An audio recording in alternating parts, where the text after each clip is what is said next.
নমস্কাৰ, ৰেচিপিটো বনাবৰ বাবে মই চাউল একাপ তিয়াই থৈছিলোঁ আৰু এইখিনি মিক্সি জাৰত গ্ৰাইণ্ড কৰি ল'লোঁ। তাৰ লগতে মই চিৰা আধা কাপ তিয়াই টুকি থৈছিলোঁ, সেইখিনিও দি ল'লোঁ আৰু একেলগে গ্ৰাইণ্ড কৰি ল'লোঁ।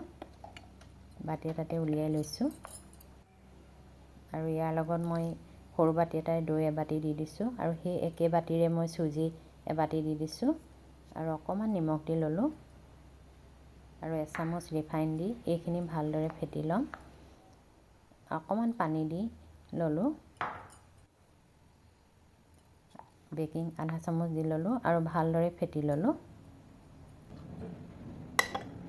আৰু আধা ঘণ্টা সময়ৰ কাৰণে ঢাকি থ'লোঁ।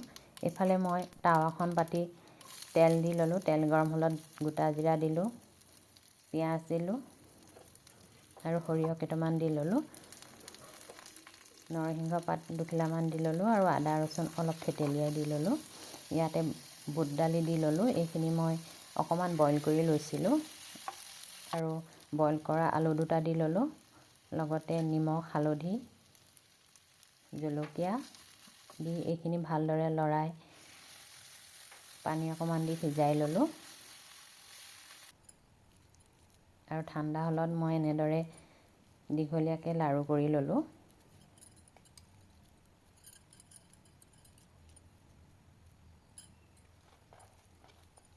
এনেদৰে এইটো চেপতে কৰি ল'লোঁ আৰু গিলাচ ল'লোঁ। গিলাচত মই ৰিফাইন সানি ল'লোঁ আৰু ইয়াতে এই বেটাৰখিনি ভৰাই দিলোঁ আৰু তাৰ লগতে এই পুৰটো ভৰাই দিলোঁ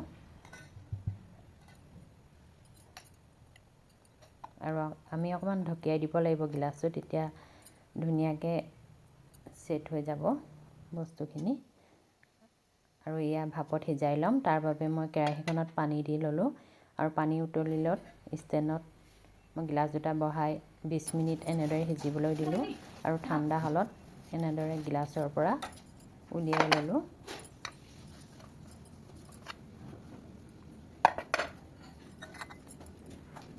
আৰু এতিয়া আমি কাটি ল'ম। এনেদৰে বনাই খাই বহুতেই ভাল লাগে। আপোনালোকে এবাৰ বনাই খাবচোন। আজিলৈ আহোঁ, ধন্যবাদ।